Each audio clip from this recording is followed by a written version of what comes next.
La prière qui amène le réveil, c'est une prière constante. C'est une prière vigoureuse. C'est une prière de tout son être et de tout son cœur. Et c'est une prière déterminée.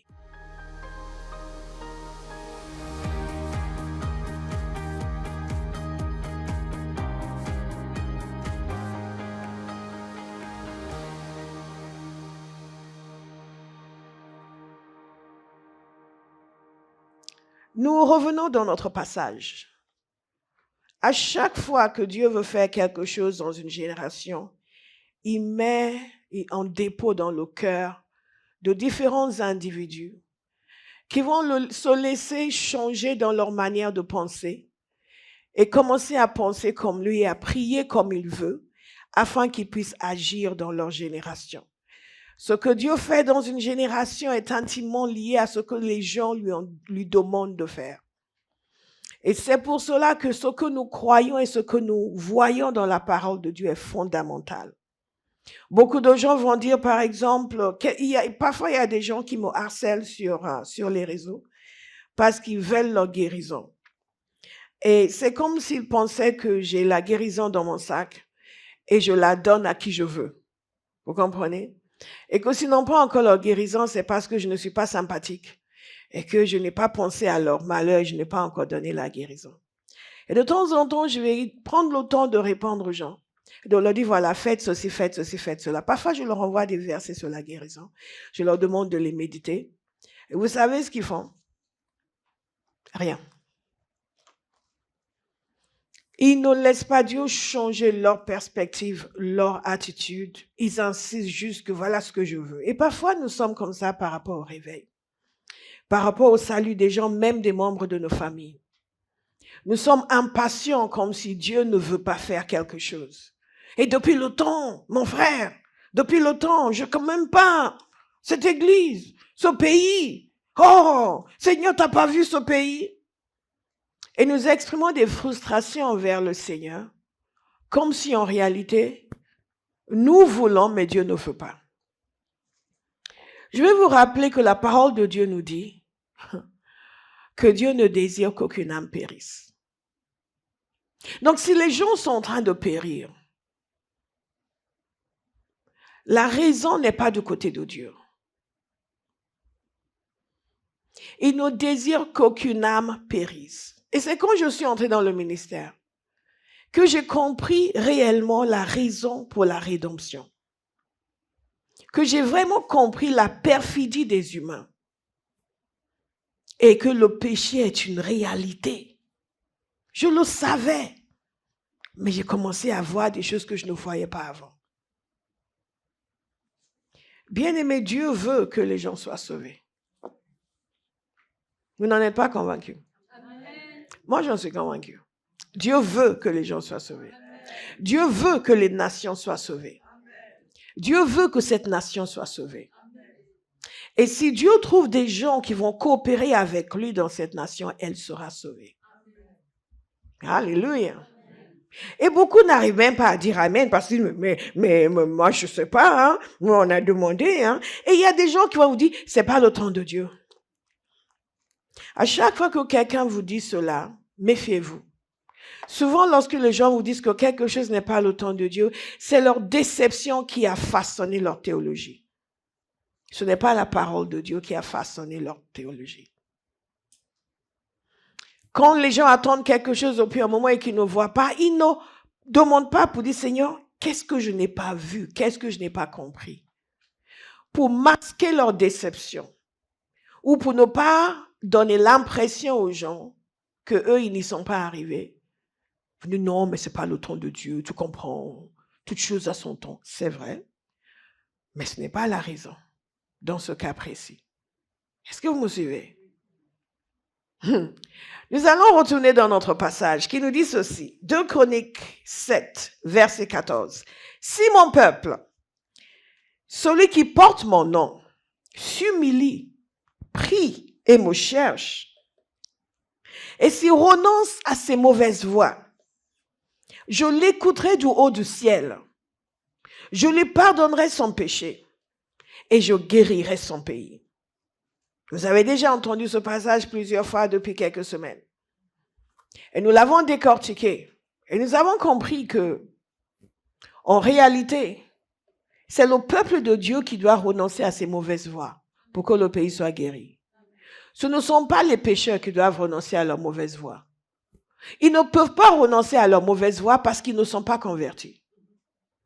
Mais c'est au moment où la conviction du péché vient qu'ils renoncent à leurs mauvaises voies. Mais pour qu'ils puissent avoir cette conviction du péché, il faut que le peuple de Dieu, lui, renonce à ses mauvaises voies.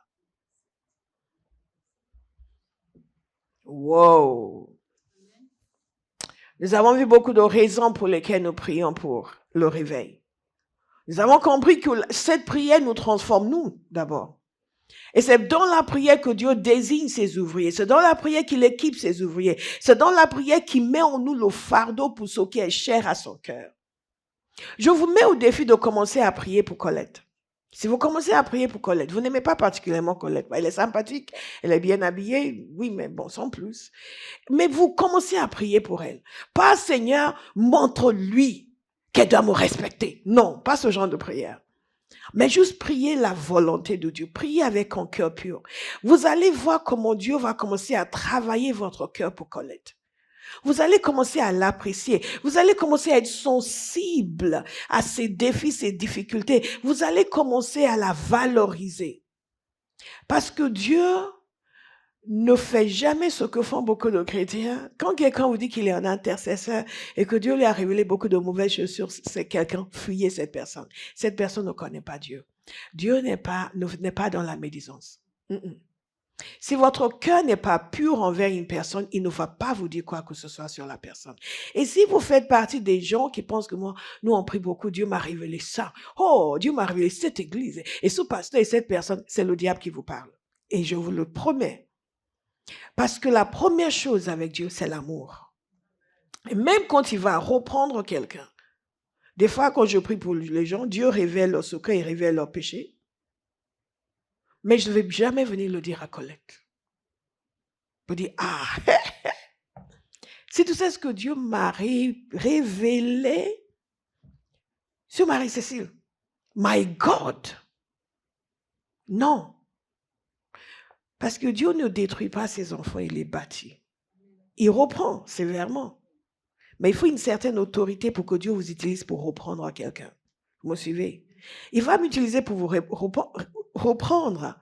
Parce que j'ai cette autorité et parce que j'ai payé le prix.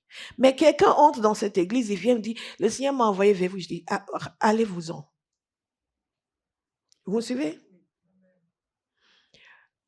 Mais comprenez ceci. Donc, quand vous commencez à prier, votre cœur est changé. Quand nous commençons à prier pour ce qui est sur le cœur du Père, juste parce que nous savons que c'est sur le cœur du Père, nous, on n'y tient pas particulièrement, mais parce qu'on sait que mon pasteur a dit qu'il faut prier pour le réveil, on va commencer. Vous savez ce qui va arriver? Il va changer votre cœur. Vous allez commencer à désirer le réveil. Vous allez commencer à vouloir que les gens soient sauvés. Vous allez commencer à voir les gens marcher dans la rue et voir qu'ils sont perdus. Alors qu'avant tout, ce que vous voyez, c'est que oui, quelqu'un commence à s'habiller. Mais my God. Génération perdue. Génération perverse. Regardez-les. Regardez leur maquillage. Regardez leur jupe. C'est tout ce que vous voyez normalement quand vous sortez dans la rue. Mais quand vous commencez à prier pour le réveil, vous allez voir les gens, votre cœur va commencer à pleurer. Parce que vous allez voir qu'ils sont perdus. Vous allez être désespéré pour eux. Vous allez commencer à crier. Votre cœur va être brisé. Les gens qui n'ont pas de cœur brisé, mais qui veulent reprendre, c'est des pharisiens, pas des serviteurs de Dieu. Donc, nous avons vu que quand vous commencez à prier pour le réveil, Dieu va mettre un fardeau. Et la semaine prochaine, je vais vous expliquer c'est quoi un fardeau dans la prière. Parce que nous avons besoin d'entrer dans cette dimension-là. Trop de nos prières sont juste sur le bout des lèvres.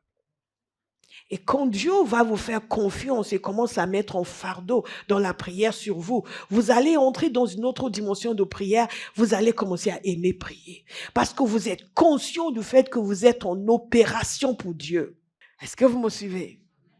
Il faut prier pour ce qui est sur le cœur du Père.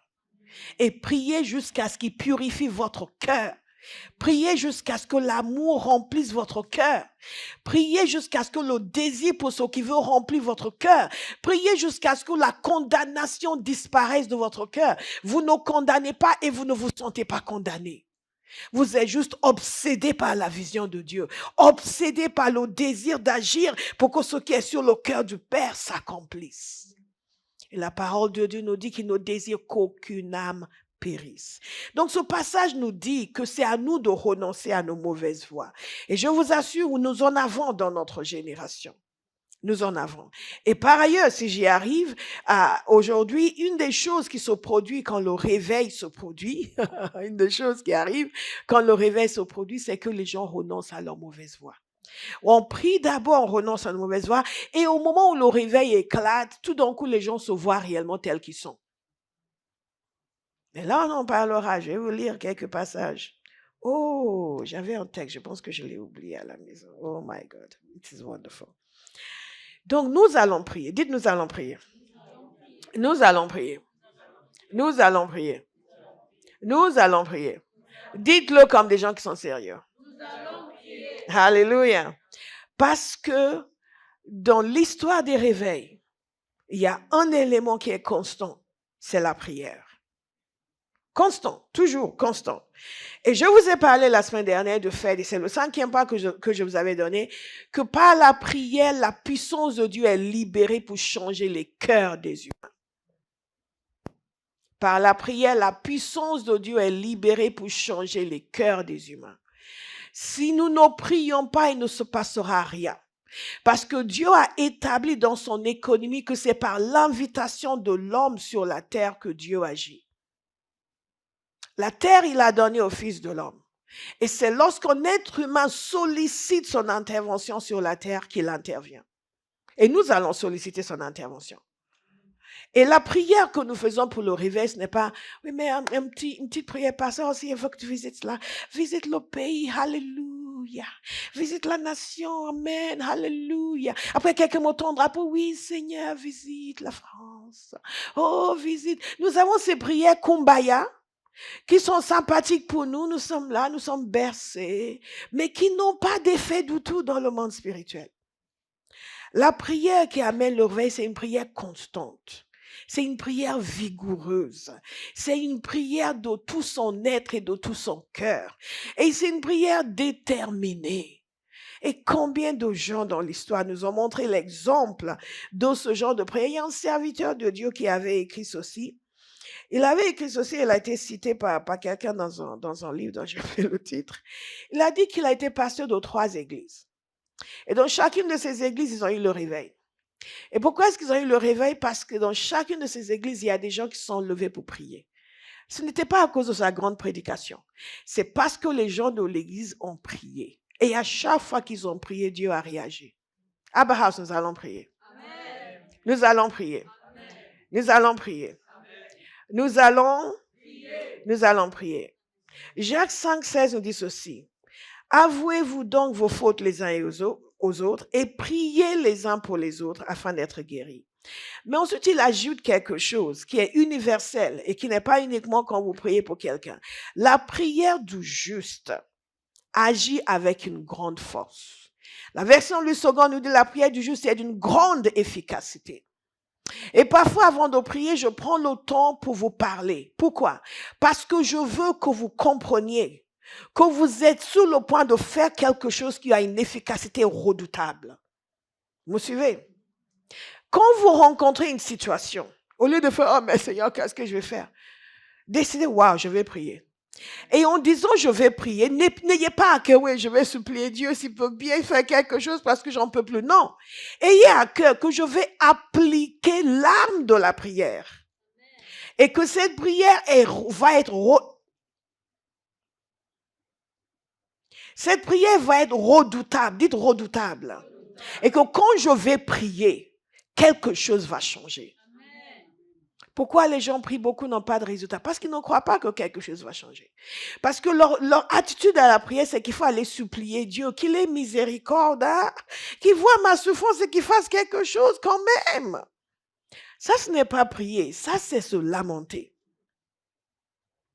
La parole de Dieu nous dit que la prière du juste est d'une grande efficacité. Quand nous prions pour le réveil, nous ne pouvons pas dire, oui, mais c'est tellement dur la France.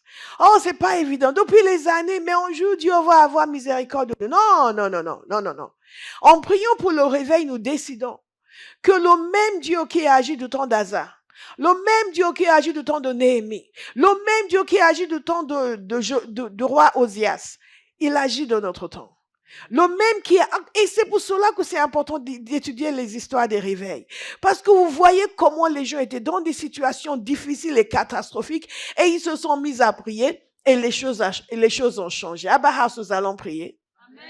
Et les choses ont changé. Amen. Nous allons prier. Amen. Et Paris va changer. Amen. Nous allons prier. Et la France va changer.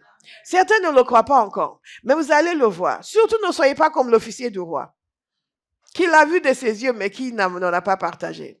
Mais nous allons le voir. Dis, je vais le voir. Vous savez, que ce soit au niveau personnel, ou au niveau familial, ou au niveau d'une communauté, l'effet est le même. Une des grandes figures de l'Église, que la plupart des gens connaissent, c'est Saint Augustin. Une des grandes figures de l'Église, qui a beaucoup contribué à la définition de la théologie chrétienne, entre guillemets. Entre guillemets, pourquoi? Parce qu'il y a des gens qui ne sont pas nécessairement d'accord sur tout ce qu'il a dit, mais il a beaucoup contribué à l'œuvre de Dieu sur la terre.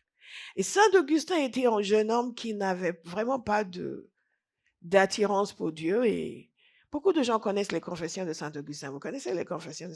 Maintenant, j'ai peur de vous poser des questions. Depuis que j'ai découvert que la plupart d'entre vous ne savez pas ce que c'est la réforme. Et, et vous ne savez toujours pas. Wow. OK. Sa mère a prié pendant 17 ans pour sa conversion. Et quand il s'est converti glorieusement. Et le résultat, c'est qu'il est devenu un des grands théologiens de l'Église. Pourquoi? Parce qu'il avait une mère qui a prié non-stop. La semaine dernière, je vous ai parlé de Saint-Antoine du désert. Et mon passé catholique m'a rattrapé parce que je vous ai dit Saint-Antoine de Padoue. Non. Saint-Antoine était égyptien. Et c'est pour cela que je demandais si notre cher bien-aimé le connaissait. Et il avait, je ne vais pas répéter ce que j'ai dit sur lui, mais simplement rappeler que le mouvement ce n'est pas lui qui a commencé le mouvement monastique, mais cela a pris de l'ampleur à cause en partie à cause de lui, aussi c'est le mieux connu, et ça en partie à cause d'une biographie de lui qui a été écrite par saint Athanase. Et tout ce mouvement monastique, tous ces gens qui se sont donnés à la prière ont eu un impact extraordinaire dans leur génération. Pourquoi? Parce qu'ils priaient. Est-ce que vous me suivez? Depuis le début, les apôtres étaient dans la chambre haute. Qu'est-ce qu'ils faisaient? Ils priaient. Et parce qu'ils priaient, la promesse qui leur a été donnée s'est manifestée. À chaque étape, quand le peuple de Dieu prie, quelque chose change. Quand le peuple de Dieu prie, quelque chose change. Différentes périodes de l'histoire. Au XVIIIe siècle, vers 1710 par là, je vais vérifier après. En Silésie, il y a eu un mouvement de prière des enfants. Les enfants entre 4 et 14 ans se sont mis à se rassembler pour prier. Et le contexte de l'époque n'était pas très favorable, c'était après la Réforme, bien entendu, mais les protestants étaient opprimés. Beaucoup de leurs églises ont été fermées. Et ces enfants, on ne sait pas comment le mouvement a commencé, mais ils ont commencé à se réunir dans des endroits différents pour prier ensemble. Et ils priaient pendant des heures. Ils ont tout fait pour les disperser. Leurs parents étaient menacés. Ils n'ont pas accepté. Aujourd'hui, ça nous semble, wow, mais c'est super. Mais à l'époque, non. Qui vous autorise à vous réunir pour prier? Hors du contexte officiel. Mais vous savez, ce mouvement a pris de l'ampleur. Et les enfants priaient, ils avaient leur programme de prière. Ils n'acceptaient pas que les adultes viennent prier avec eux parce qu'ils disaient que les adultes ne peuvent pas prier longtemps. Alléluia. Mais progressivement, ça a évolué à cause de leur prière. Toute leur région a été embrasée. Beaucoup de gens gagnaient à Christ. Période après période dans l'histoire de l'Église, c'est le même scénario. Quand le peuple de Dieu décide de prier, de ne pas regarder son nombril. Parfois, vous avez des réunions de prière, des gens, oui, mais je suis rentré tard du travail, je suis un peu fatigué. Ça, c'est des gens qui ne sont pas sérieux. Vous venez fatigué, même en train de mourir, vous venez quand même. Quand votre cœur est touché. Donc, quelqu'un va dire, Seigneur, touche mon cœur. Seigneur, touche mon cœur. Seigneur, touche mon cœur. Même votre manière de dire touche mon cœur montre que vous ne voulez pas que votre cœur soit touché. Elle est en train de rire au fond. Dites, Seigneur, touche mon cœur. Seigneur, touche mon cœur. Alléluia. Ça, c'est une prière à faire parce que, bien aimé, vous ne voulez pas vivre votre vie en dehors de la volonté de Dieu. Qu'il y a quelque chose que Dieu veut faire dans notre génération, mais qui n'est pas fait parce qu'il a trouvé que Abba House était paresseuse et ne s'est pas levé pour prier. Il y a un mouvement qu'on appelait le Grand Réveil. Le premier Grand Réveil aux États-Unis, c'était au 18e siècle également. Un homme qui s'appelait Jonathan Edwards, il y a aussi George Whitefield qui est venu de l'Angleterre prêcher aux États-Unis. Et beaucoup de gens parlent de ce qui s'est passé pendant ce grand réveil. Mais il y a quelque chose de simple qui a précédé ce grand réveil. Il y a eu, juste avant le réveil, des mouvements de prière, des temps de prière. Les gens priaient toute la nuit. Mais pendant des années, ce pasteur Jonathan Edwards et son épouse priaient et demandaient le réveil pendant des années. Et à un moment donné, ce mouvement a gagné d'autres personnes, d'autres endroits, et beaucoup de gens se sont mis à prier. Et la puissance de Dieu est descendue. À Bahas, nous allons prier. Amen. Nous allons prier. Parfois, mercredi soir, quand on est en train de revoir l'étude biblique, j'ai l'impression que les gens pensent que je vous raconte toutes ces histoires juste pour vous amuser. Non, je vous raconte ces histoires pour éveiller quelque chose en vous. Pour réveiller quelque chose qui est dans un état de passivité. Pour vous donner le désir. Pour vous dire, mais ce même Dieu. Nous ne sommes pas juste en train de faire une explication de texte. Nous sommes en train de vous dire, voici ce que dit la parole, mais voici ce que Dieu a déjà fait. Qui confirme cette parole. Donc, nous avons des raisons de croire, non seulement que la parole est vraie, mais qu'il y a une expérience. D'autres personnes en ont fait l'expérience et nous aussi, nous allons en faire l'expérience. Nous aussi. Dites-nous aussi. Nous aussi. Nous aussi. Nous aussi. Dites-le avec une certaine agressivité. Dites-le avec plus d'agressivité. Vous savez pourquoi je vous ai dit cela? Parce que le genre de prière qui amène le réveil, c'est une prière déterminée, agressive. Il y a un certain évangéliste, je pense qu'il s'appelait Corey, lui aussi c'était le 18e siècle, il disait ceci, donc, et je paraphrase, si je vais devoir batailler contre Satan toute ma vie, je dois être moi l'agresseur. Vous avez compris?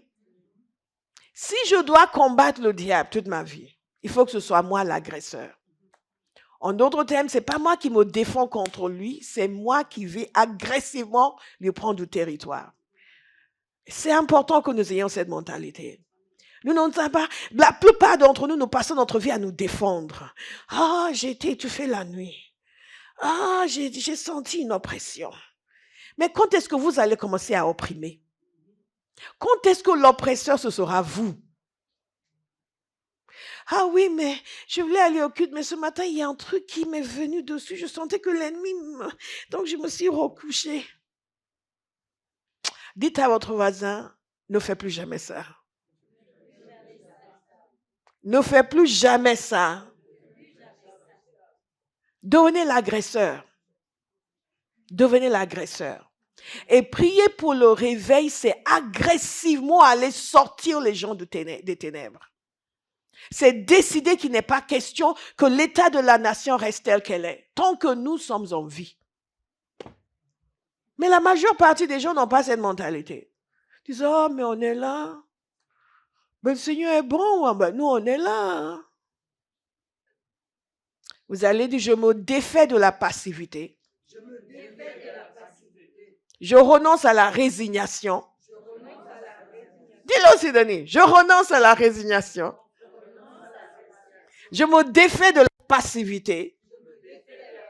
Je deviens agressive pour sortir les gens des ténèbres. Alléluia. Je deviens agressive pour sortir les gens des ténèbres. Non, je deviens agressive pour sortir les gens des ténèbres. Au nom de Jésus. Je vous ai parlé du réveil de John Wesley. Je vous ai parlé de la manière dont son ministère a contribué à sauver le Royaume-Uni d'une révolution sanglante comme celle que l'on a vécue, qu'ils ont vécue. Je n'étais pas là à l'époque. Qui s'est passé en France. Mais comprenez bien, l'Église était peut-être en pire état qu'aujourd'hui.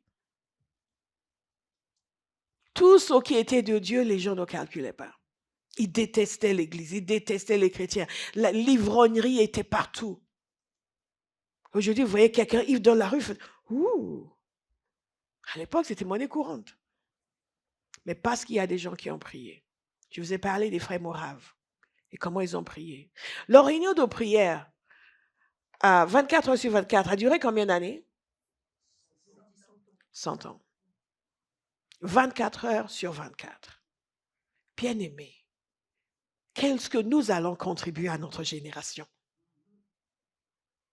Qu'est-ce que nous allons apporter à l'histoire de l'Église? Ah, Abraham, ils étaient bénis de Dieu, ils font des conférences puissantes, le Saint-Esprit descend, et après ils retournent vaquer à leurs occupations, ils ont laissé leur génération périr et aller en enfer. Ce sera votre témoignage, vous? Ce sera votre témoignage, vous? Ah non, ce n'est pas mon témoignage. Et comme je vous ai dit, aucun d'entre vous n'allait pouvoir se mettre devant le Seigneur et dire, on ne m'a pas enseigné. L'ange de l'Éternel a dit, tu as été enseigné. Je ne serai pas coupable devant Dieu de ne pas avoir mobilisé son peuple pour prier pour le réveil et pour gagner des âmes. Alléluia. Vous êtes encore là. Vous savez ce qui est extraordinaire dans ces réveils? À chaque fois, je vous ai parlé du réveil de l'île de Lewis. Le premier grand réveil aux États-Unis, the Great Awakening, the first Great Awakening, Jonathan Edwards disait ceci, qu'on avait, la ville semblait être remplie de la présence de Dieu. C'est ça qui est extraordinaire. L'île de Lewis, ils sentaient Dieu partout. Partout. Les gens partout, ils allaient, ils sentaient comme si Dieu était là, là. Il y a une dimension de Dieu qui doit encore être révélée à notre génération. Et qui doit être révélée à chaque chrétien. La tragédie aujourd'hui de l'Église, c'est que les chrétiens ne connaissent pas Dieu. Je vous le dis, je sais de quoi je parle. En discutant avec des gens, vous vous rendez compte que parfois ils sont chrétiens depuis des années, ils prient, mais ils ne connaissent pas Dieu. Quelqu'un va dire, je vais connaître le Seigneur. Comme il veut être connu. Ça, c'est ma prière, vous le savez. Père, je veux te connaître autant qu'il est possible pour un être humain de te connaître. Toute la dimension de la connaissance de Dieu que tu mets à la disposition d'un être humain, je veux. Et je suis prête. Quel que soit ce que tu veux que je fasse, je le ferai. C'est pas, ah non, je vais tout mettre ça. Non, tout. Alléluia. Donc, des réunions de prière. Dans le cas des frères moraves, avec John Wesley, des réunions de prière. 1 Jean 5, verset 14 nous dit ceci. Notez bien ce passage. Méditez-le souvent. Confessez-le souvent. Déclarez-le souvent.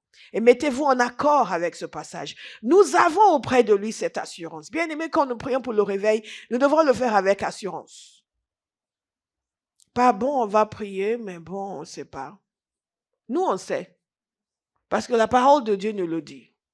Dites, on sait. Vous voyez, vous n'avez pas d'assurance. On sait. Oui, on sait.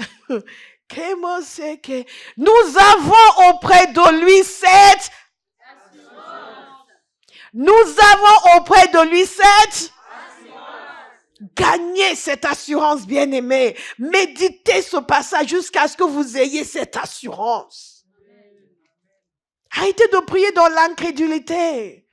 Dans l'esclave, peut-être on ne sait jamais, parce que si Jésus n'est pas parti en Inde, apparemment il y a un réveil en Inde en ce moment. Dites-moi quand il revient. Ange Gabriel, tu me dis quand Jésus revient, parce que moi j'ai un truc important là. Non, nous avons cette assurance. Dites-le tous, nous avons cette assurance. Cette assurance. J'ai une assurance. Alléluia. Nous avons cette assurance. Nous avons cette assurance. Si nous demandons quelque chose conformément à sa volonté, il nous écoute. Est-ce que Jésus veut que la nation soit sauvée? Donc, lorsque nous demandons le réveil, est-ce qu'il nous écoute? Est-ce qu'il nous écoute? Est-ce qu'il nous écoute? Est-ce qu'il nous écoute? Certaines personnes doivent juste commencer, avant de demander quoi que ce soit, commencer à se dire, Père, je te remercie parce que je sais que tu m'écoutes. Parfois, vous passez 1 heure à lui dire, merci parce que tu m'écoutes. Merci parce que tu m'écoutes. Jusqu'à ce que ça descende dans votre cœur. Que vous n'êtes pas en train de parler dans le vide, mais qu'il vous écoute. Il m'écoute. Il m'écoute. Et parfois, c'est une révélation. Tu dis, waouh, il m'écoute? Ah, mais il m'écoute!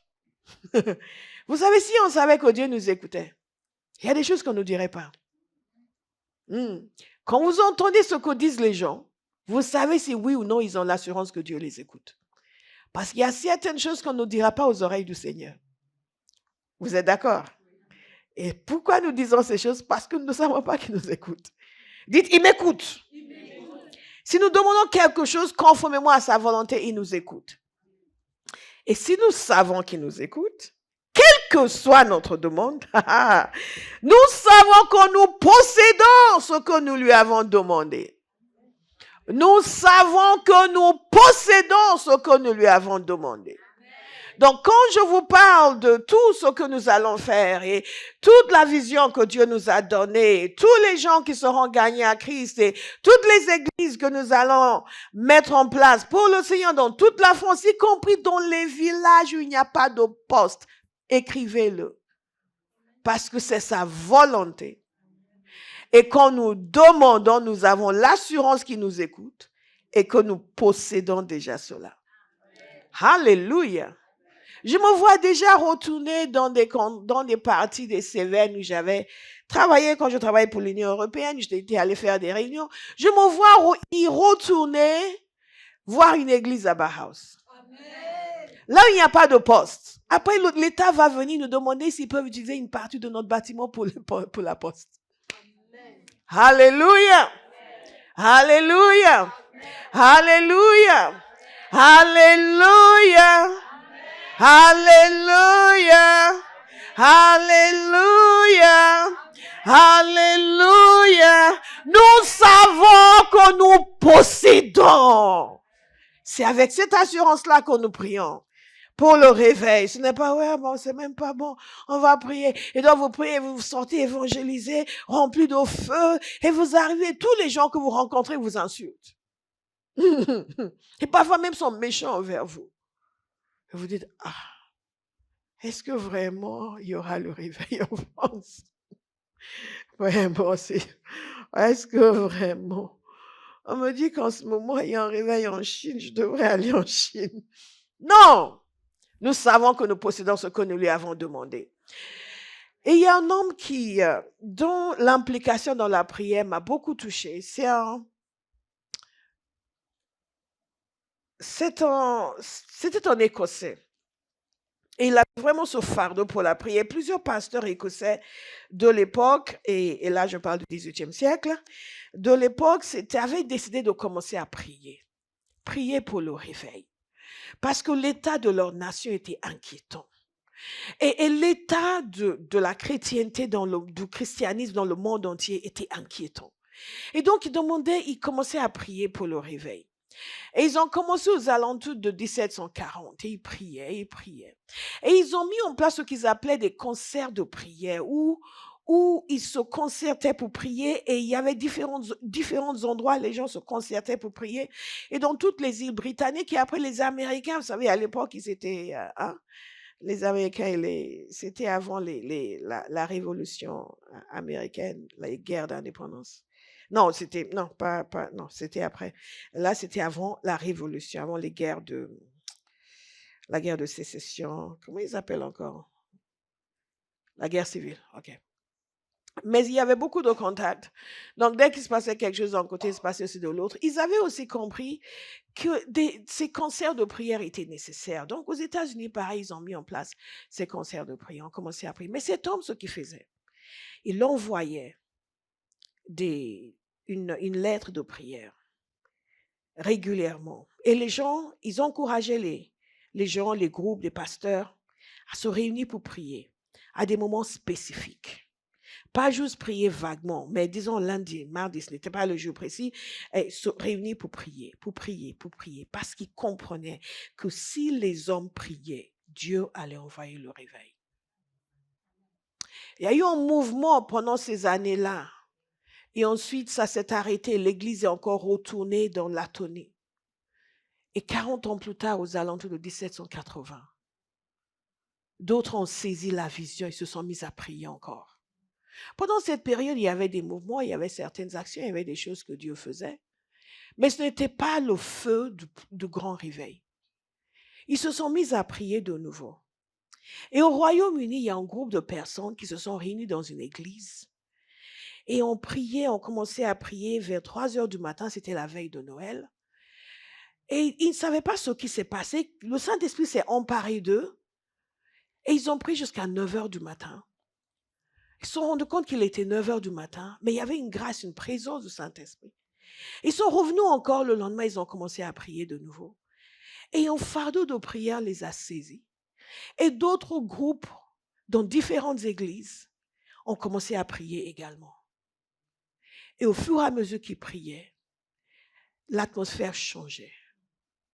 John Wesley était déjà vieux et il est venu dans ces contrées, il s'est rendu compte qu'il se passait quelque chose. Au pays de Galles, partout ici et là. Et au pays de Galles, 1817, il s'est passé, il y a eu un réveil. Et dans ce réveil, beaucoup de gens étaient convertis. Et le propre de ce réveil, c'est que un petit garçon, il a vu il pouvait venir dans l'église sans que personne ne le voie. Il s'est mis dans le balcon de l'église et il s'est mis à prier. Et il priait pendant des heures. Il priait pour le réveil.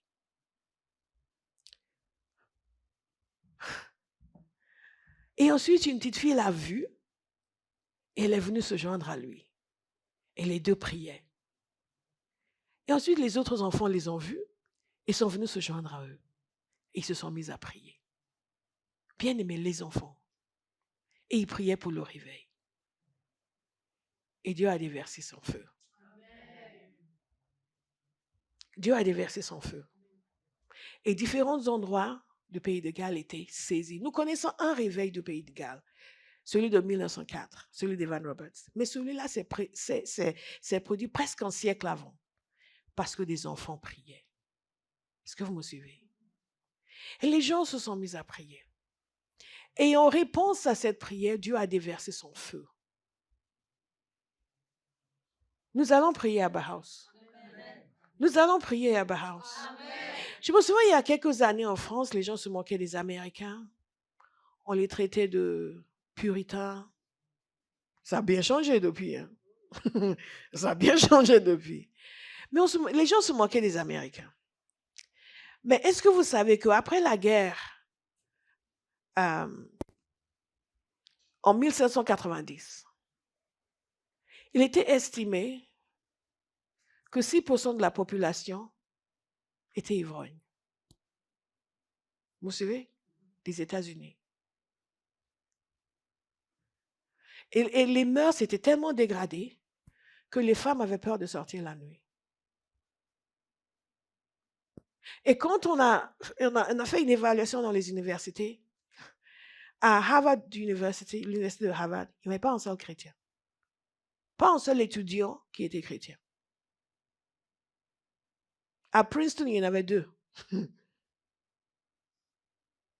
Et dans les universités, les gens étaient tellement anti-chrétiens que ici et là, même quand il y avait des chrétiens, ils se cachaient dans des petites cellules en souterrain pour prier. Je vous dis cela parce qu'aujourd'hui, nous avons tendance à regarder notre société et à être découragés. Ça a été pire avant. Sinon, au moins tout aussi mauvais. Vous savez ce qu'ils ont fait? Ils ont décidé de prier. Il y a un pasteur baptiste qui a récupéré la notion de concert de prière et qui a propagé cela dans son pays. Et ils ont prié. Qu'est-ce qu'ils ont fait? Qu'est-ce qu'ils ont fait? Qu'est-ce qu'ils ont fait? Qu'est-ce qu'ils ont fait? Qu'est-ce qu'ils ont fait? Ils ont... Et toutes les églises étaient en déclin. Les églises perdaient des membres tous les ans. À l'époque, les gens étaient membres et restaient membres. Ce n'est pas comme aujourd'hui. Les gens sont membres ici demain, ils sont membres là-bas demain, ils sont membres après-demain, chaque semaine. Non. Les gens étaient membres et restaient membres à vie. Et donc, quand ils perdaient des membres, c'est qu'ils perdaient vraiment des membres. C'est que les gens, ce n'est pas que les gens allaient dans une autre église, c'est que les gens quittaient Jésus. Et c'était dramatique. Mais ils ont prié. Et parce qu'ils ont prié, la puissance de Dieu s'est déversée. Et tout au début du siècle, du 19e siècle, c'était un moment de grand réveil partout aux États-Unis. En Angleterre, c'était la même chose. Et dans d'autres parties du monde. Mais la semaine prochaine, nous allons parler de Praying Hyde, n'est-ce pas? Du réveil de l'Inde, de Sialkot en Inde. La semaine prochaine, nous allons parler de certains des réveils du 20e siècle, qui étaient un siècle riche. Au 21e siècle, ça a été pauvre jusque-là, mais ça va changer.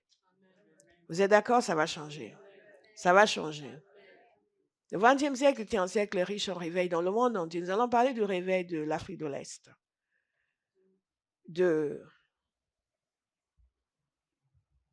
Et plusieurs réveils en Chine.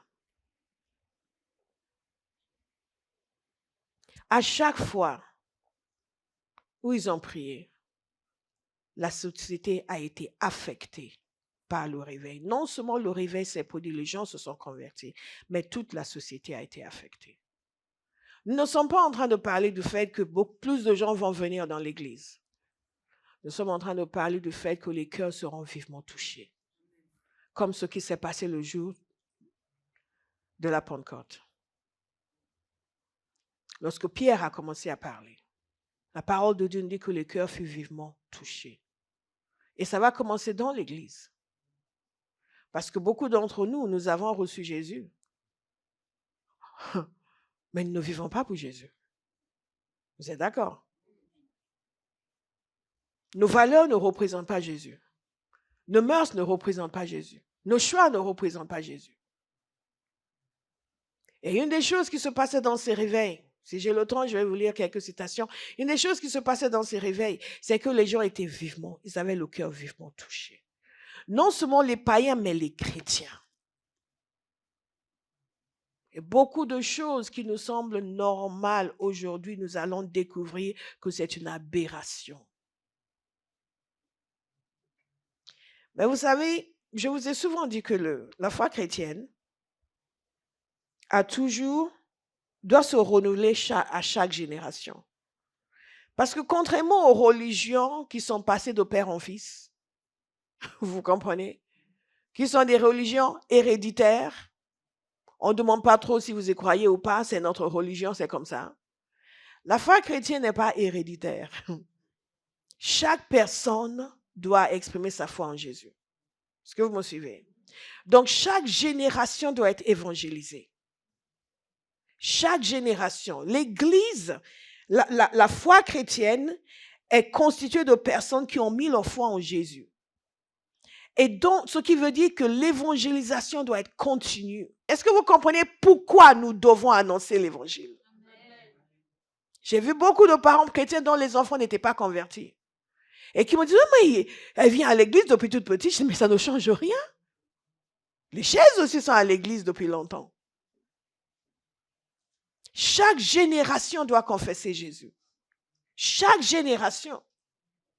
Chaque génération. Est-ce que vous comprenez? Chaque génération doit confesser Jésus. Chaque génération. L'Église ne doit jamais vieillir. Elle doit se rajeunir constamment. Est-ce que vous me suivez?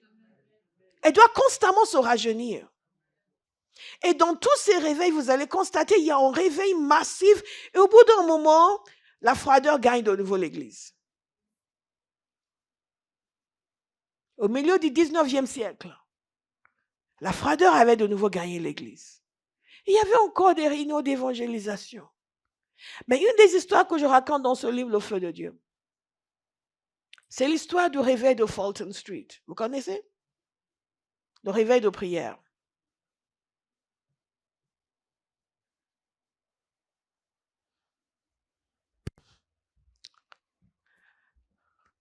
Charles Finney avait fait une campagne d'évangélisation dans la ville de Rochester, New York. Et beaucoup de gens ont été sauvés. Mais une des caractéristiques de cette campagne d'évangélisation, c'est qu'il y avait beaucoup de réunions de prière organisées par les différentes églises. Et à un moment donné, ces réunions de prière ont commencé à devenir la norme. Ça, c'est des gens qui ne priaient pas avant, comme beaucoup de nos églises aujourd'hui. Pas qu'il n'y a pas de réunion de prière, mais les gens ne vont pas. Et pour moi, la température d'une église ne se mesure que par ce qui se passe dans ces réunions de prière. Et un jour, un homme, un laïc, un homme d'affaires, qui a été envoyé comme missionnaire dans la ville de New York, il constate autour de lui l'état de la ville et se dit, qu'est-ce qu'on va faire? On va prier. Donc, il fait une annonce, il invite les hommes d'affaires à prier, les hommes à prier à l'heure du déjeuner, à midi. Il prend un endroit, il va, il attend, 3 ou 4 personnes viennent et il commence à prier. En peu de temps, Dieu a tellement béni cette réunion de prière que c'était bondé. Et les gens venaient, et au début c'était une fois par semaine. En voyant l'affluence, ils ont commencé à prier tous les jours. Mais ça ne s'est pas arrêté là. Parce qu'ils n'avaient plus de place, donc d'autres églises ont vu ce qui se passait et les églises ont ouvert leurs portes pour que les gens viennent prier à midi. Différentes salles ont été ouvertes pour que les gens viennent prier. D'autres villes aussi ont été gagnées par cette ferveur pour prier. Et ils priaient pourquoi? Pour le réveil. Alléluia. Et c'est pour ça qu'on appelle cela le réveil de prière. Parce que ça n'a pas commencé avec la prédication. Ça n'a pas commencé avec un pasteur. Dans d'autres endroits, c'était parce qu'ils ont invité quelqu'un qui est venu. Non, ce n'était pas du tout ça. C'est parce que des gens ordinaires comme vous et moi se sont mis à prier. Et tous les États-Unis ont été gagnés par ce temps de prière. Vous savez ce qui s'est passé? Des conversions massives. Des conversions massives. Les gens se sont donnés à Jésus parce que la puissance qui les retenait a été anéantie. Parfois, on dit, ouais, pourquoi les gens n'écoutent pas? Parce qu'il y a une puissance qui les retient. Je vais vous donner quelques chiffres. À New York, il y avait 800 000 personnes à l'époque. De ces 800 000 personnes, 50 000 ont été converties. Vous vous rendez compte? Combien de personnes à Paris? Vous ne savez pas quelle est la population de Paris? Et Paris, pas uniquement Paris intramureuse, mais la région parisienne.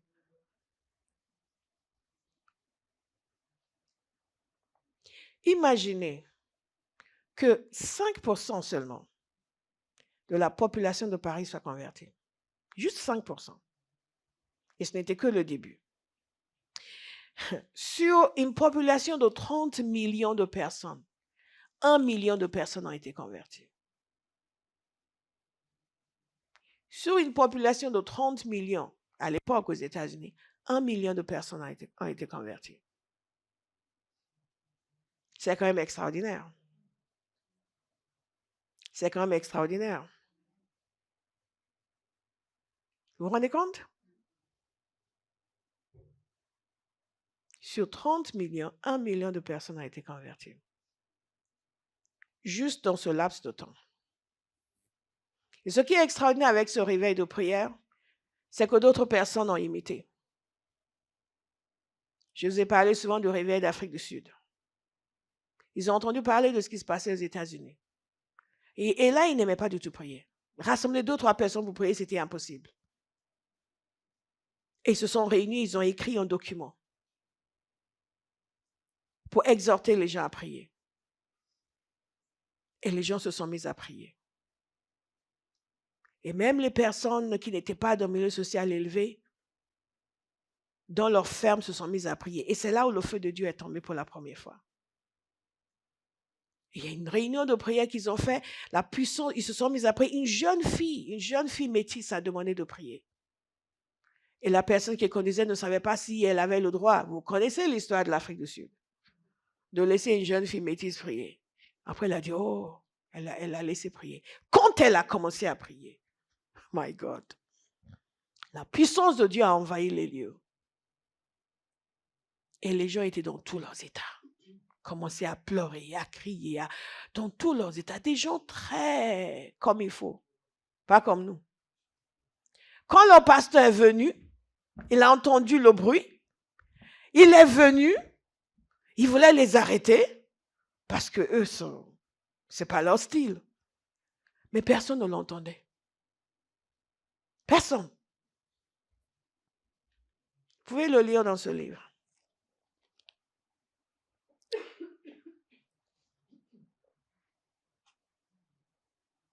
Les gens criaient vers Dieu pour le pardon. Le pasteur a demandé silence, mais ils ne l'ont pas entendu. Ils n'avaient pas l'habitude de ce genre de prière bruyante. Les réunions ont continué, d'autres ont commencé et le feu a gagné d'autres assemblées et d'autres villes. Et ce qui était vraiment intéressant dans ce réveil, c'est que beaucoup de jeunes se sont convertis. Et beaucoup de jeunes ont décidé qu'ils voulaient servir le Seigneur.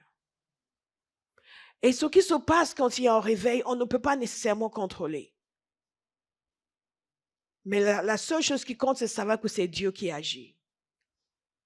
Parce qu'ils ont entendu parler de ce qui se passait aux États-Unis, ils ont commencé à prier. En Angleterre, pareil, les gens ont commencé à prier. Et partout, les gens ont commencé à prier. Le même réveil s'est manifesté. Abba House, nous allons prier. J'ai dit nous allons prier. Amen. Non, vous n'avez pas compris, nous allons prier. Amen. Nous allons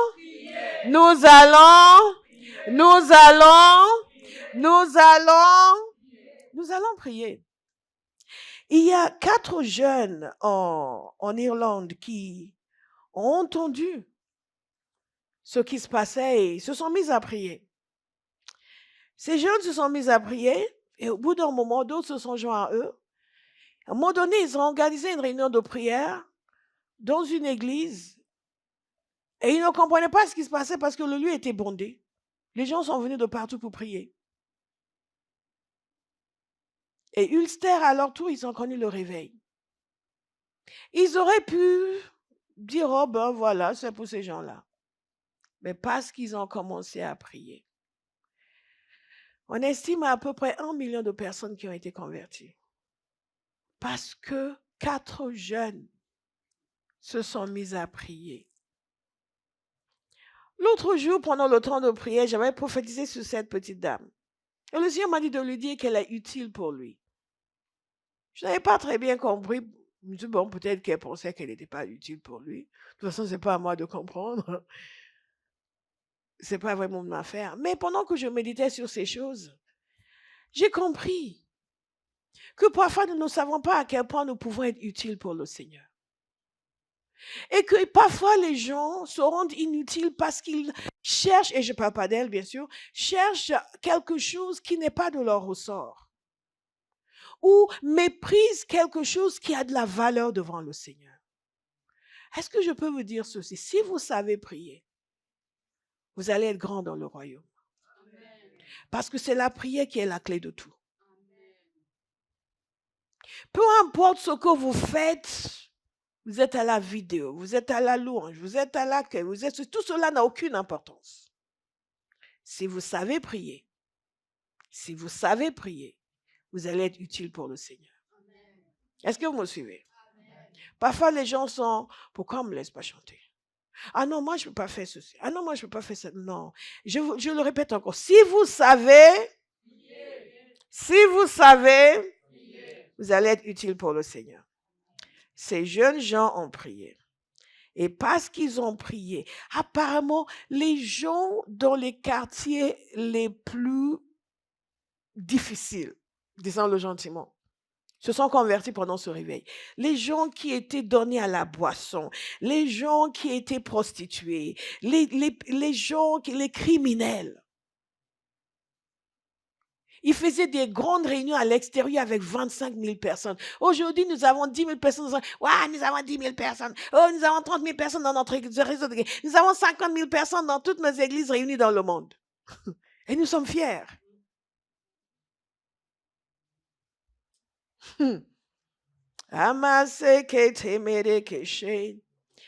Dites à quelqu'un, tu es utile pour le Seigneur.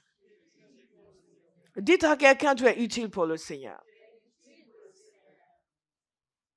Vous vous souvenez de ces deux vieilles dames, une aveugle et l'autre qui souffrait d'arthrite, c'est ça? Et qui était courbée comme ça, à moitié. Ce sont les personnes que Dieu a utilisées pour déclencher le réveil sur l'île de Lewis. L'évangéliste D.L. Moody était venu en Angleterre aux alentours de 1870, si je me souviens bien. Et je vais vérifier pour ne pas vous dire. Vous allez devoir me croire sur parole. Mais vous pouvez vérifier vous-même. Alléluia. Et déjà, avant même d'entrer dans cette dimension de son ministère, pour que vous compreniez la puissance de la prière, et j'en parle aussi dans ce livre, il y a 2 femmes dans son église qui priaient pour lui. Et ces 2 femmes lui ont dit qu'elles priaient pour lui. Lui, il réussissait bien dans le ministère, mais il disait qu'elle priait pour lui, que Dieu le oigne de puissance. Lui, il trouvait quelle puissance encore. Il ne comprenait pas, mais elles insistaient. Mais au fur et à mesure qu'elle priait pour lui, vous savez ce qui se passait? La soif grandissait en lui. La soif pour cette puissance. Si les chrétiens savaient comment prier pour leur pasteur, au lieu de dire du mal, s'ils savaient simplement prier, et ils ont prié pour lui, et il est venu au point où il fallait qu'il ait cette puissance. Alors qu'avant, il disait qu'il n'en avait pas besoin. Et un jour, il a eu une rencontre extraordinaire avec le Seigneur. Et à partir de là, tout son ministère a changé. Il prêchait toujours le même message, mais avec une autre puissance. Alléluia. Et c'est dans cette puissance qu'il est venu en Angleterre. Mais cette fois-ci, il était venu faire des campagnes en Angleterre, mais cette fois-ci, il était venu se reposer. Il était venu se reposer, mais il n'a pas fait comme beaucoup de chrétiens qui partent en vacances et se reposent de l'église. Il est parti se reposer, mais il assistait aux réunions de prière. Donc, il était à une réunion de prière. Vous êtes encore là? Et vous êtes là? Là devant. Il était à une réunion de prière. Maintenant, gardez bien à l'esprit qu'à l'époque, quand on va du Royaume-Uni aux États-Unis, on part en bateau. N'est-ce pas? Il faut au moins une dizaine de jours. Donc, il était arrivé se reposait chez des amis, mais allait quand même à l'église. Et à une réunion de prière, il a rencontré un pasteur. Et quand ce pasteur a su qui il était, il lui a demandé s'il pouvait venir prêcher dans son église. Et il a accepté. Et il est allé prêcher dans cette église. Lui, c'était un grand revivaliste. Pour ceux qui connaissent D.L. Moody. J'en parle beaucoup, donc vous devriez le connaître. Mais il a dit que c'était l'assemblée la plus froide devant laquelle il n'avait jamais prêché de sa vie. Et pour lui, il ne voulait surtout pas revenir. Parce que c'était froid et sec. Mais il y avait une petite dame qui n'était pas en pleine forme, donc qui était coincée dans sa maison. Et cette petite dame, sa sœur qui s'occupait d'elle était revenue du culte et lui a dit que tel évangéliste des États-Unis était venu. Elle a dit, ça c'est la réponse à ma prière. Cette femme avait entendu parler de lui. Et elle avait commencé à prier. Elle avait commencé à prier pour que Dieu envoie D.L. Moody en Angleterre. Vous me suivez? Non seulement qu'il l'envoie en Angleterre, mais qu'il l'envoie dans son église. Parce qu'elle savait que son église avait besoin d'un réveil. Donc, qu'est-ce qu'elle a fait ce jour-là? Elle a crié, Dieu a répondu à mes prières. Et au lieu de manger, elle a dit à sa sœur qu'elle ne mangeait rien. Elle allait passer son temps à jeûner et prier pour le culte du soir. Parce que pauvre D.L. Moody, le pasteur lui avait dit, non, mais il y a aussi un culte le soir, il faut revenir. Et lui, il voulait tout sauf retourner dans cette église. Mais cette femme, quand elle a entendu, elle s'est mise à jeûner et prier pour dire, Père, la réunion du soir, il faut déverser ta puissance. Et elle priait. D.L. Moody est arrivé le soir. L'atmosphère était différente. C'était comme si ce n'était pas la même église. Et les choses, je vais vous lire exactement ce qui a été écrit dans sa biographie. Pendant qu'il prêchait, l'atmosphère semblait chargée de l'Esprit de Dieu. C'était comme si quelque chose est venu sur le peuple et il réagissait vivement à ses paroles. Et vous savez, il ne comprenait pas ce qui se passait parce qu'il n'avait pas passé beaucoup de temps dans la prière ce jour-là. Est-ce que vous me suivez? Et vous savez ce qui s'est passé? Il y a eu un grand réveil. Les gens ont été touchés, convertis. D'autres endroits ont été touchés, convertis. Parce qu'il y avait une petite femme clouée dans sa maison qui priait. Je ne sais pas pour vous, mais je ne serais pas inutile à Dieu dans ma génération. Une petite femme qui, au lieu de se plaindre de la froideur de son église, a supplié Dieu pour qu'il envoie D.L. Moody. Je vous ai dit ceci, qu'il fallait un minimum de 10 jours de voyage pour arriver en Angleterre.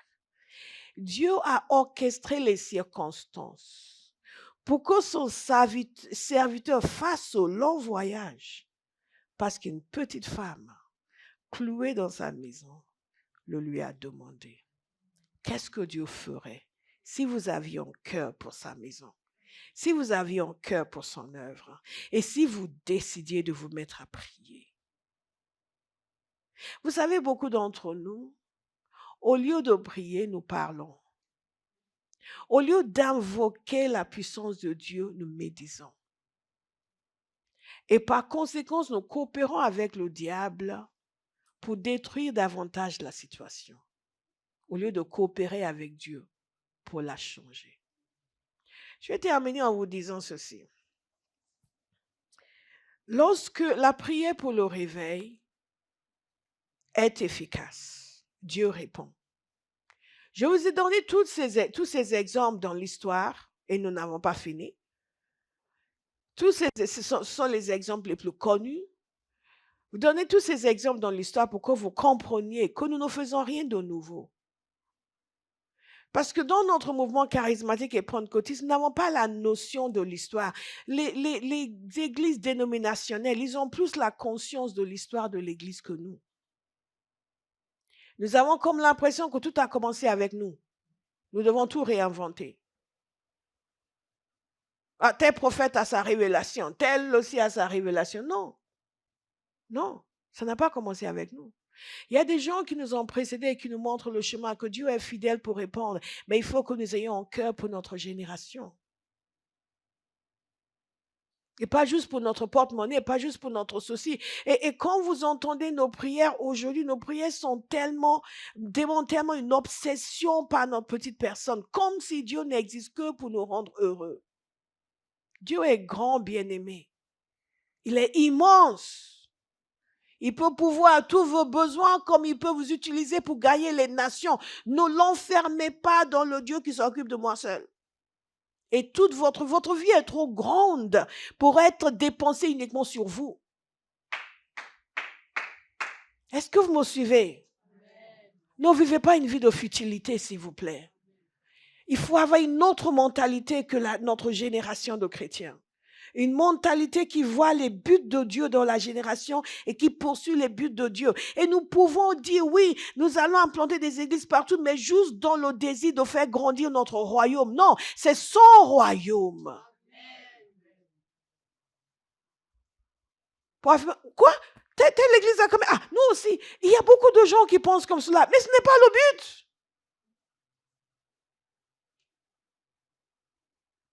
Le but, c'est que l'agneau qui a été immolé reçoive la récompense de ses souffrances. Le but, c'est que les gens sortent de l'emprise des ténèbres. Parce que si nous n'avons pas ce cœur, nous allons remplir, comme c'est le cas aujourd'hui, remplir nos églises de gens qui aiment l'ambiance, mais qui ne sont pas convertis. Je les rencontre tout le temps, tous ces gens qui sont je suis dans telle église, et que vous leur parlez, ils ne savent même pas ce que c'est la rédemption. Le salut, ils ne comprennent rien.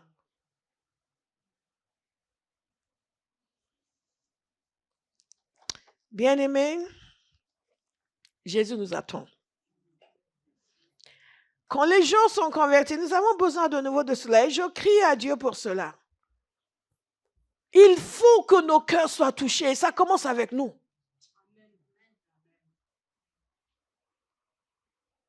Ça commence avec nous. Mais quand nous prions réellement pour le réveil, Dieu nous change, nous. Il nous change. Moi, j'ai zéro confiance. Donc, quelqu'un qui me dit, je suis une intercesseuse, mais je vois c'est ça. Quelle intercession? Et nos frères pasteurs aujourd'hui, qui commencent à mettre des pantalons serrés de femmes, quand nous prions pour le réveil, nous sommes changés à l'intérieur.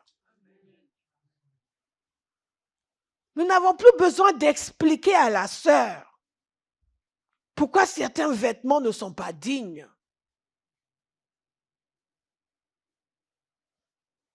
Un serviteur de Dieu disait qu'un de ses pasteurs lui disait, pasteur, quand je prêche, je ne peux pas regarder en bas. Donc je regarde comme ça. Vous savez pourquoi?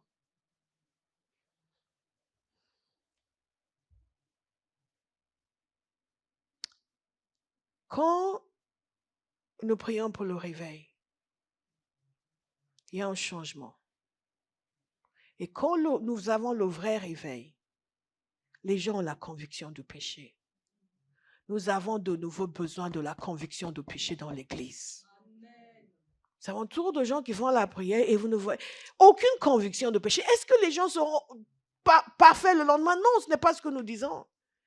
Mais quand même, après 10 ans de vie chrétienne, on doit savoir que nous, on n'habite pas avec un homme qui n'est pas notre mari. Donc nous prions pour le réveil. Parce que dans le réveil, il y a une vraie conviction de péché. Il y a un endroit, ça va me revenir après, où une des marques du réveil, c'est que beaucoup de personnes sont venues pour dire, nous voulons nous marier. Des gens qui vivaient ensemble, des membres de l'église, qui disent non, on veut se marier. Vous savez, j'en viens à me demander parfois si certains d'entre nous sommes réellement convertis.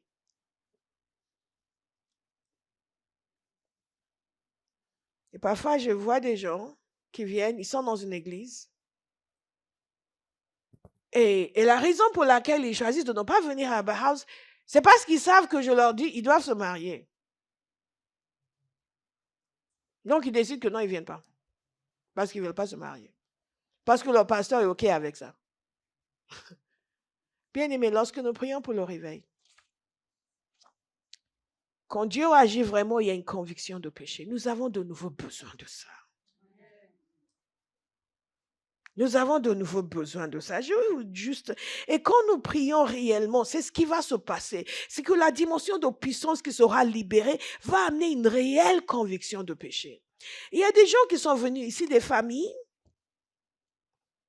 Et quand je commence à poser des questions, je découvre, les gens me racontent toutes sortes de choses. Et au bout d'un moment, je découvre qu'en fait, ils ne sont pas mariés.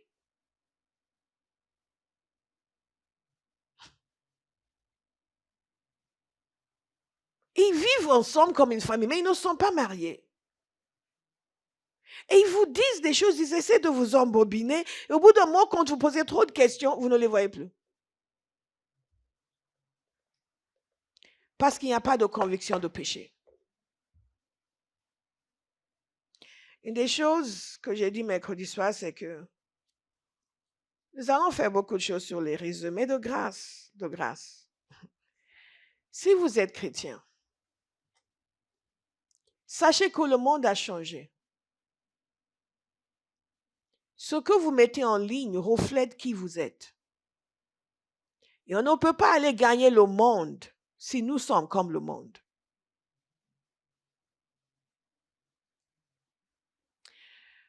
A.W. Tozer avait écrit quelque chose pour dire qu'il ne faut pas prier pour le réveil. Au départ, ça m'a surpris. Et quand j'ai lu son article, que je voulais vous lire aujourd'hui, mais je pense que je l'ai laissé à la maison,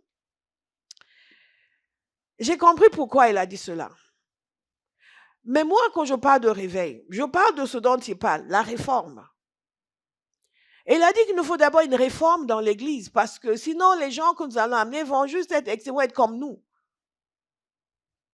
Et qu'aujourd'hui, l'Église a accepté les valeurs du monde. L'Église a accepté les valeurs morales du monde et nous ne voyons aucun inconvénient. Une des choses qui se produit quand il y a le réveil, c'est qu'il y a une conviction du péché. Les gens d'eux-mêmes vont commencer à se repentir. Les gens qui sont dans l'Église, qui ont l'air d'être sanctifiés, vont commencer à se repentir. Une fois, il y a un jeune homme qui était dans l'Église, qui avait disparu, qui est revenu. Et je savais qu'il n'allait pas rester parce que j'ai vu que la repentance n'était pas profonde. Et vous savez comment j'ai su? Parce que pas une seule fois, il ne s'est repenti publiquement. Pas une seule fois, il n'a dit, j'ai fait ça, j'ai fait ça, j'ai fait ça. Et je ne vais plus recommencer. Il me disait des choses en privé, mais en public, jamais. Il se donnait toujours bonne figure. Et je savais que la repentance n'était pas encore profonde. On ne veut pas humilier les gens. Mais vous-même, quand réellement votre cœur est affecté, vous n'allez pas faire semblant. Et on voit ça beaucoup dans l'Église aujourd'hui. Des chrétiens qui font des choses mauvaises, on les reprend en privé, mais devant les frères et sœurs, ils font semblant. Alors les frères et sœurs sont dans la confusion. Ils disent, mais on ne comprend pas souffrir, il était tellement gentil. Et quoi encore? Et quoi encore? Sur l'île de Lewis, quand il y a eu le réveil dans la ville de Barvas, les gens se repentaient spontanément. Vous marchez dans la rue, vous voyez quelqu'un agenouillé en criant à Dieu pour le pardon. Il y a une conscience du péché que nous avons perdu. Et quand nous prions pour le réveil, nous prions pour que lorsque les gens viennent, ils soient frappés par la sainteté de Dieu et leur propre impureté. Quand on dit aux gens, tu sais, frère, mais moi aussi j'ai droit au bonheur. Je dis, droit au bonheur? Une sœur ici, une sœur là, c'est ça le bonheur? Nous sommes une génération au cœur endurci. Et nous avons besoin que nos cœurs soient brisés. Vous voyez des frères en ligne qui se plaignent, oui, mais c'est trop dur. Trop dur. Wow. Les gens, l'île de Lewis, les gens se réunissaient spontanément dans un endroit et commençaient à crier à Dieu pour le pardon.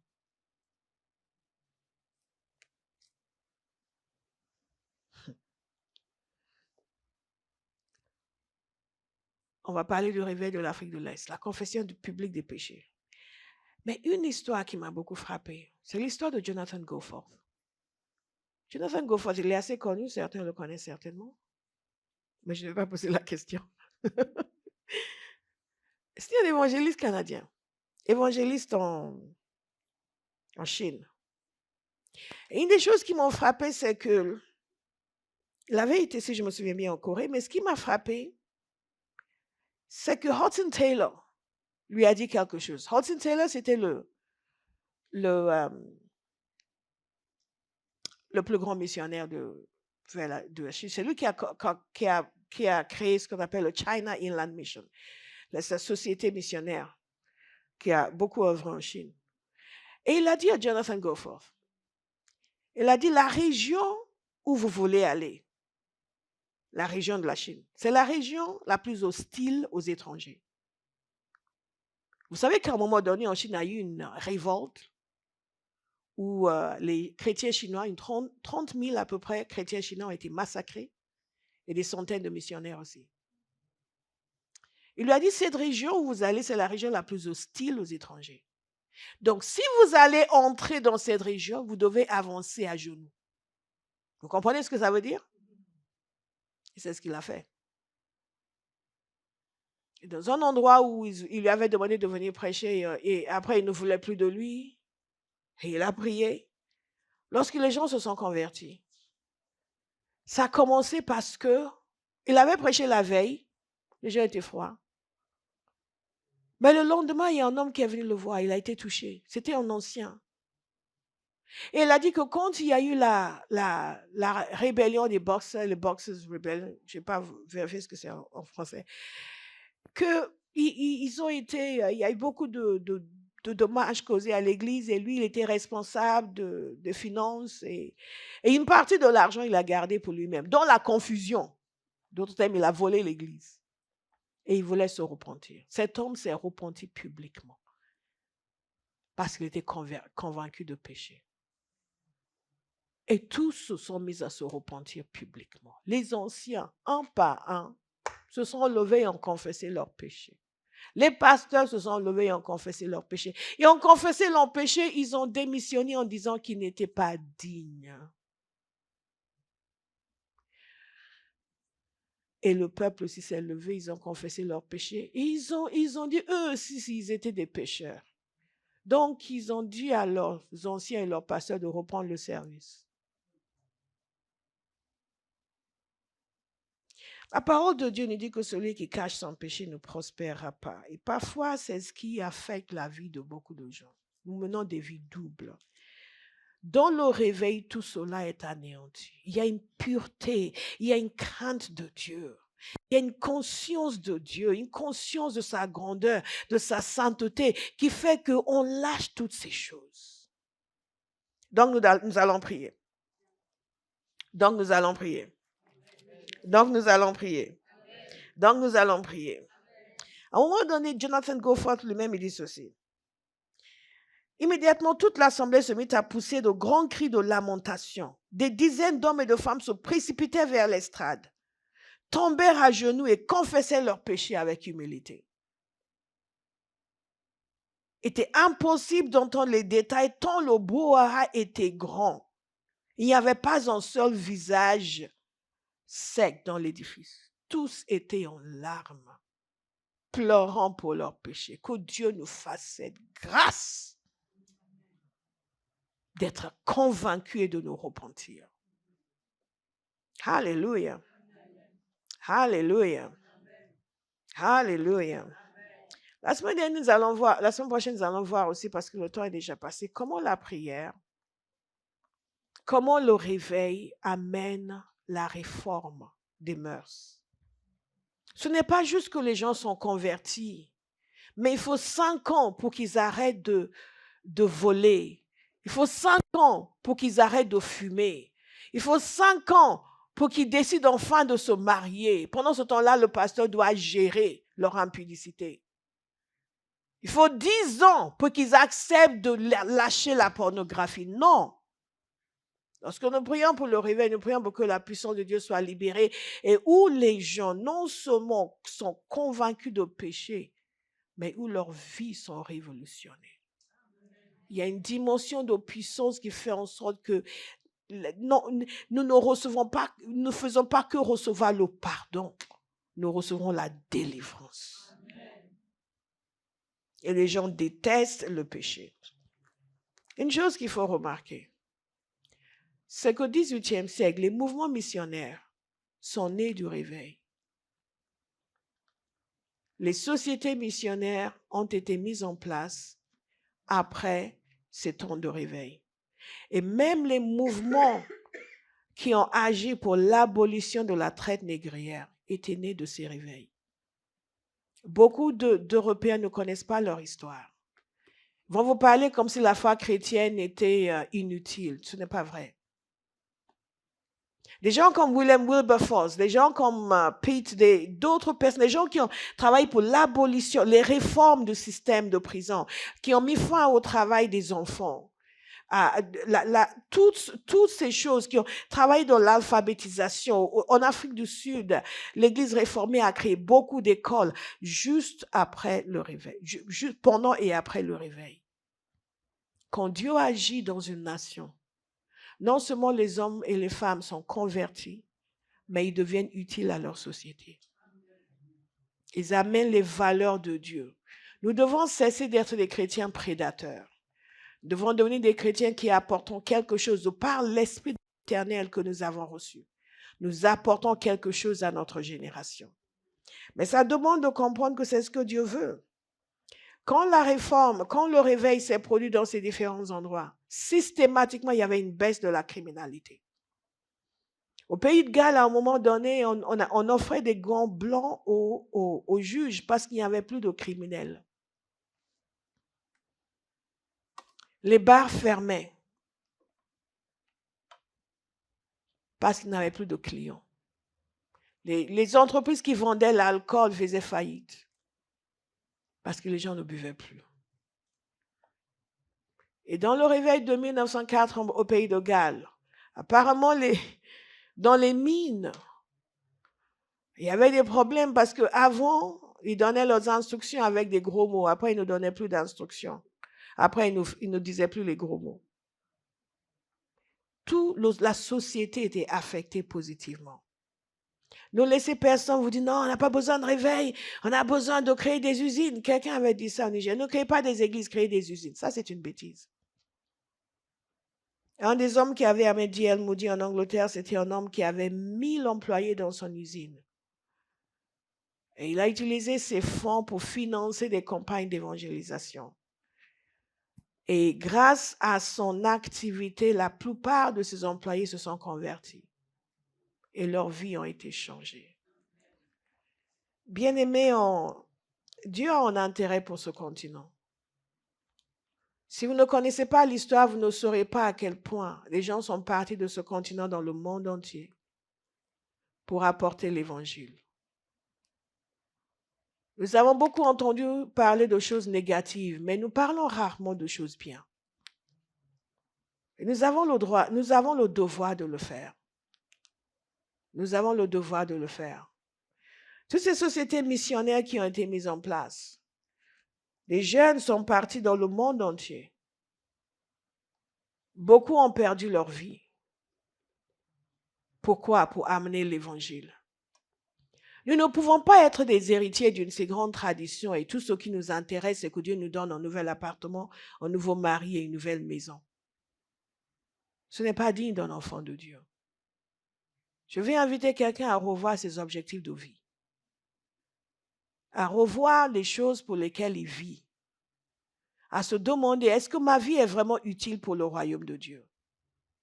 Je vais me tenir devant Dieu avec des gens comme Jonathan Goforth qui ont tout quitté pour aller apporter l'évangile dans une Chine hostile aux étrangers. Il y a un endroit où